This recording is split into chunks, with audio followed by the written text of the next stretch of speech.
Hello, and welcome to the CDO Magazine interview series. I'm Diane Saucier, Financial Services Director at Pure Storage, and we're partnering with CDO Magazine, MIT CDO IQ, and the International Society of Chief Data Officers in a series of interviews. And today I have the pleasure of talking with Nate Murray, CDO of Fifth Third Bank. Thanks for joining us, Nate. Sure, happy to be here. Thank you. How would you describe your cloud strategy? And do you see cloud as more relevant for certain data types and workloads than others? Yeah, this one, so cloud-centric on this one for sure. So we do have a hybrid strategy. Like we realize there are some crown jewels and there's also just an abundance of data. At our bank is 150 years old. We've got tons of systems. We've done large-scale M&As for many years, those types of things. So, we're not on this like, let's push it all to cloud journey. That's definitely not the strategy, especially from a data perspective.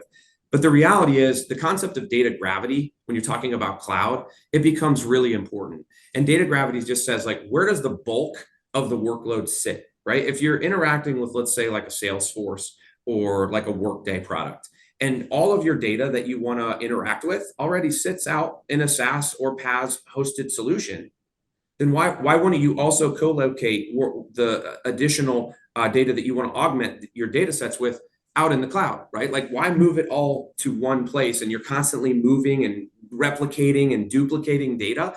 That's just not a good strategy. So it truly is use case driven, and it's driven by those data gravity, also data frequency, right? Data freshness. So if you need real-time data, you're only going to be able to use certain platforms that exist in certain landing zones. And again, in other areas where you're doing batch or you've got legacy system dependencies, right? You probably need to do that on-prem. And so the reality is I don't have a good answer besides to say, what are you trying to do? And then ask 3 or 4 basic common sense questions. And then that kind of gives you the answer, because there's only so many patterns that you need. And they do sit across from our strategy, across kind of a hybrid of leveraging Snowflake, leveraging AWS, leveraging SaaS-based capabilities that are coming out of the box from our vendors for reporting and ad hoc, things like that. But then mixing those with our on-premise data sets, and then figuring out what the solution wants to look like based on that. Yeah, that makes a lot of sense. So looking at the competitive landscape that you see, we see fintechs and even big techs like Amazon and Apple and Google are increasingly offering financial services products, wallets, payments, peer-to-peer lending, all of those kinds of things. How are you able to harness data and technology to enable Fifth Third to offer innovative digital experiences for your customers? That's a toughie. So look, I'm going to defer to the fact that our company has an amazing strategy officer as well as digital leadership. And frankly, I take my cues from the wealth and experience of those organizations on which direction that we should prioritize our capability and outcomes towards, right? As I mentioned before, a CDO is going to have finite bodies, finite head count, finite budget, right? Finite fill in the blank. So the reality is we just have to be allocated to the highest and best use, whatever that means. And so when we get those new go-to-market, capabilities, when we get those new products that we want to bring, the reality is I just lean in and try to figure out how can I help. And to the previous question, what is the outcome we're trying to drive? What is the business value I can create? And what's the shortest distance to get that done through an automated and repeatable, modern way of doing it? And so when you get into like the CDAO roles, you're a little deeper into more of the analytics and the model building. Here at Fifth Third, that's a separate function, and we have a data science organization that's separate from my organization. We also have some model building organizations that are separate. So as you have kind of disparate groups, that doesn't all sit under my guidance. So I think we collectively, though, work very collaboratively to ensure that we're prioritized against where strategy and where our digital leadership wants us aligned. And then again, racking and stacking that to be highest and best use of time, right? Taking that all the way back to the org model, that would say those 2 tribes that do innovation, that do offensive use cases, we need to make sure that those squads and those teams have the right tech stack, the right capabilities, and the right outcomes. And as those things evolve or you bring something new to market, you should then go back to the hopper and you should reassess on what should be the next thing. And that's going to be driven by, from the offensive side, right? Defensive, driven purely by regulators and constant changing regulations across the landscape. So again, that's how I would do. I'm not bringing personally. I didn't read an article and come up with a new product for the bank. That's not the way I'm working. So I just help enable as super smart people come up with amazing things. I try to pull a rabbit out of a hat and make it happen. So. Sure. Yeah, and that's where a lot of that comes from. I mean, all of those new exciting things depend on data and everybody being able to access the data and get the right data to the right people at the right time and so on. So enabling that is key. And I think you hit on that with, collaborating across these different organizations.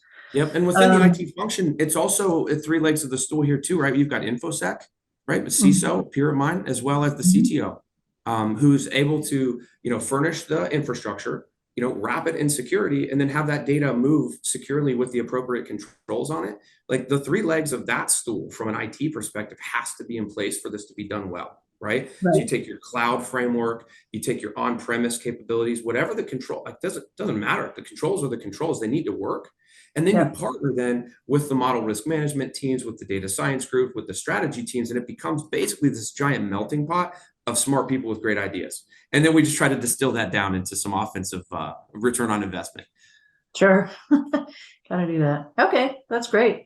From an infrastructure perspective, how do you handle the challenges? And you mentioned, Fifth Third is an old bank, and old banks tend to have these challenges around data sprawl and silos and complexity that can make it a lot harder for the business to drive value from their data.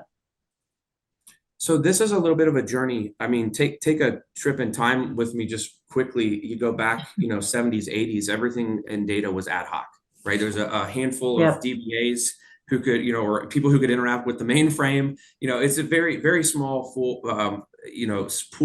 of folks who could leverage that data. And then you moved into warehousing, which was the first attempt to kind of consolidate all that physically, right? So moving data, interacting with that.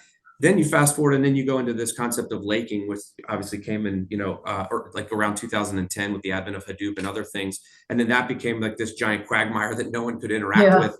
Then of course, we've got great vendors that invent new words. Now we've got data lake house, which is the benefits of the warehouse on top of a data lake, right? So you're working your way through that strategy. And then sprinkle in some data mesh, an amazing concept that, frankly, at Fifth Third, we're trying to bring to life. So, if you go through that journey, again, you're trying, the entire point is to drive value from the data. And I mentioned earlier about wrapping capabilities in simple UIs and UX to make everything kind of a build once, use many mentality, trying to build out the controls automated, right? Build out the data management automated, right? Not having manual people doing manual things, because then it can scale.